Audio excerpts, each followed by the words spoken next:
Okay, so we are back from seeing Furiosa. We have thoughts. As with most things, there are plenty of thoughts. Now, is this film as good as Mad Max Fury Road? No, but only slightly. Only slightly. If Mad Max Fury Road for me was a masterpiece. And that's not a joke. In my hierarchy of films, Mad Max Fury Road is probably my second most favorite film of all time. I watch that film at least once or twice a month because of how good it is. And I'm talking I've watched it in every single version that has come out. The theatrical cut, the black and white version was released, and there's a third one that has like a few extra scenes that didn't make it into the original theatrical cut. It's not really a director's cut as much as it just has those extra scenes kind of sewn into the movie. Um, I think that this film is right behind that, like right behind Mad Max Fury Road, and it has nothing to do with the story. It's in my opinion, sometimes there are moments that the CGI can pull you out of the film the way in which it doesn't in Fury Road. But let me actually talk about that because there's a little bit of discourse online about the CGI in Furiosa. If a human being had attempted to do those stunts, they would have died. It's not a gondola.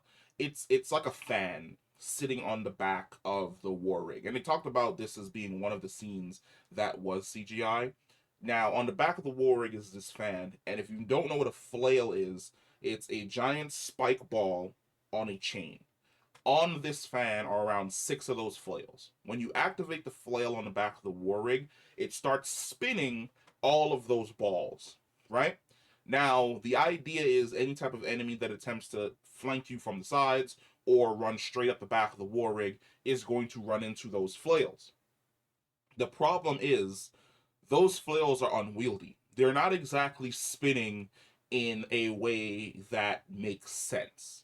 And I'm just spitballing here. I would say that those flails are spinning at probably like 100 miles an hour. They are moving on the back of this fucking war rig. There's no way you're going to be able to put a human being near the device that has to activate it because of course when it ramps up at first the flows are moving a little bit slower, so they're probably going to swing over the device, and there's no way you're going to be able to put a human there where the device is to activate it, to basically deactivate it and turn it off, because as it slows down the flows are going to be falling from all of these like random directions.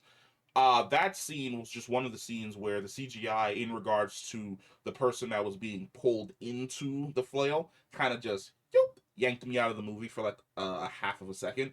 And that happens a few other times. And I can understand where George Miller was basically saying that the film has more CGI in it than Fury Road because there were just basically stunts that we tried to perform until we realized that if we actually went through with the stunt, somebody would fucking die.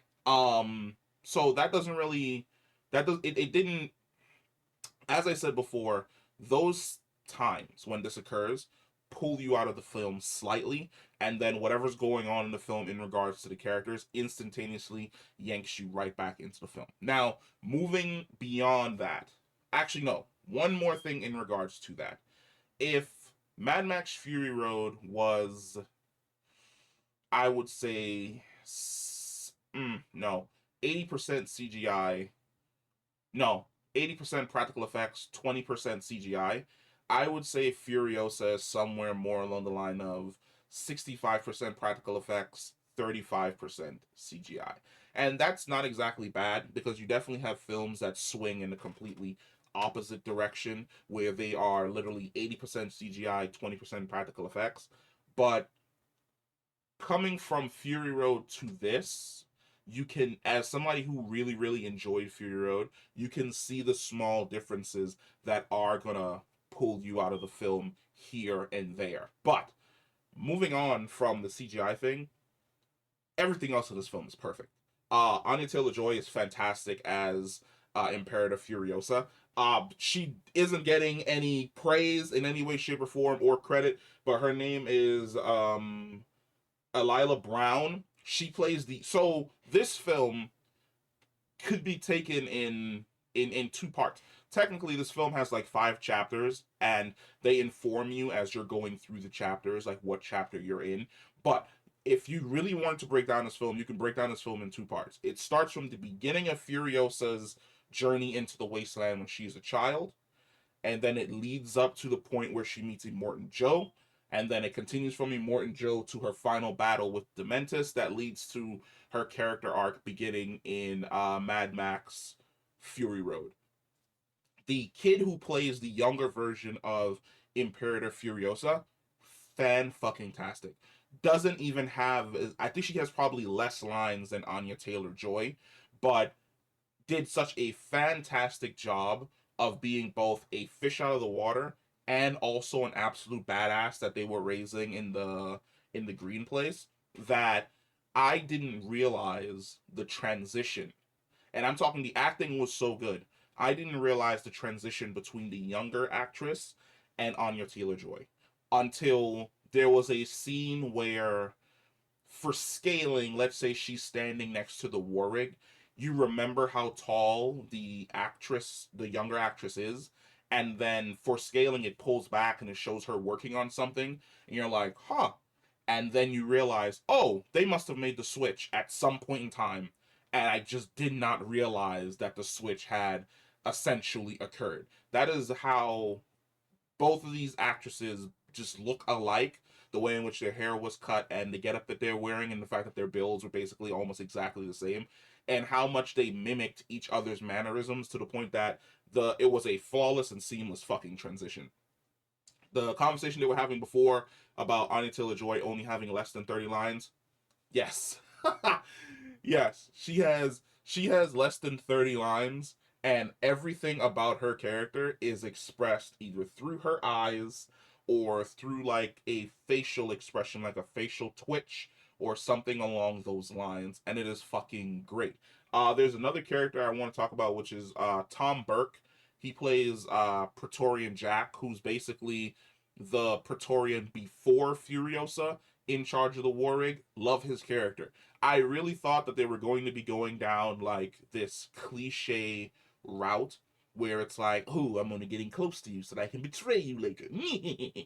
But instead, they actually made him a really, really compelling character in a wasteland that is brutal and selfish and violent and insane and out of its fucking mind. It's always interesting when you meet a character that's a decent fucking human being. And it feels so good when the decent human beings stand out, and then and watching the story arc and how he cares for Furiosa, but then their relationship isn't the traditional romantic relationship. It's basically two people that have reached a point where they have full trust in each other. Is fantastic, and I absolutely fucking love it. I love the addition of his character in this story. Of course, you bring back the entire crew with do they have who played Immortan Joe? Hold on. Because I know it's not the original guy who played Immortan Joe because he had passed away. But then I'm not seeing them update the IMDb with the guy who played him. That's kind of annoying because I'd like to actually talk about the dude who played Immortan Joe because he had such there he is. Lacey Holm. He played Immortan Joe in this. Man, let me tell you something. If Immortan Joe in Fury Road is like this on his last legs giant of an old man, like this version of Immortan Joe is basically Whitebeard. If you're a One Piece fan, this version of Immortan Joe is essentially Whitebeard, where you start to understand, like you understand how like Whitebeard is during the the assault on the naval arc in order to get back Ace, where before you even see him, he's getting like all the blood put into him, and he has all like these medical machines and shit. That's Whitebeard in Fury Road, right? I mean, that's Immortan Joe in Fury Road. he's on his last legs. He's on his way out the door. But when you see a Morton Joe in this film, in Furiosa, he's Whitebeard that's just a little bit post his prime. The dude is a unit. He comes fucking walking down and he's towering like 2 feet over everybody else. He's just a solid wall of just muscle. And you're like, yeah, I understand how you basically came in, came to be in charge of the wasteland. And then it also makes sense why his sons are so absolutely massive in the form of both Rictus and Scrotus. Why they're giants? It's because they're literally descended from this gigantic human being. Who's I can understand why they thought my man was Thor, or they thought he was like Odin the Allfather in regards to the War Boys talking about, I live, I die, I live again. That was fantastic. But the man who steals the show, the man who does it all, the man who made me sit back and go, this might just be the greatest role he has ever played, is Chris Hemsworth as Dr. Dementus. Holy shit. What a man, let me tell you something. Like, as a Marvel fan, I've had to watch Thor start off as like this small comedic timing, serious character, transition from that into a complete comedy joke character, right? It is so good seeing Chris Hemsworth be in like a and of course he's had serious roles before, but I'm talking about a serious role where his character is sinister, where there's a smile on his character's face, but there's a mania behind that smile, where every move his character makes, you're wondering whether or not he's going to agree with you or grab a tire iron and bashing your skull while laughing like a madman. That is great. And he has so many great, I don't want to call them explainers, or there's another word for it where basically like they info dump. It's not really an info dump. It's when his character gives insight into the inner workings of himself.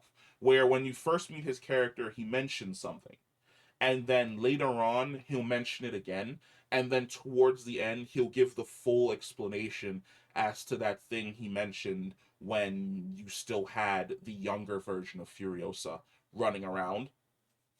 Fantastic. And I'm gonna do a whole video about just the mania of his character on so many levels and why it's so fucking great, and why I want to see more of characters like that inside of the wasteland. Just people doing evil things because evil things were perpetrated on them, and creating a cycle of violence in the wasteland that continues to create new characters in the Mad Max universe as it goes forward. But I really don't want to talk about it more than that, because then you start getting into like spoiler territory. I don't want to spoil anything. We'll save like the spoiler stuff for the deep dive character videos that we're gonna be doing on the channel. Those should be dropping tomorrow. But yeah, this movie was great. The acting in this movie was absolutely fantastic. Like I said, CGI a little bit hokey here and there.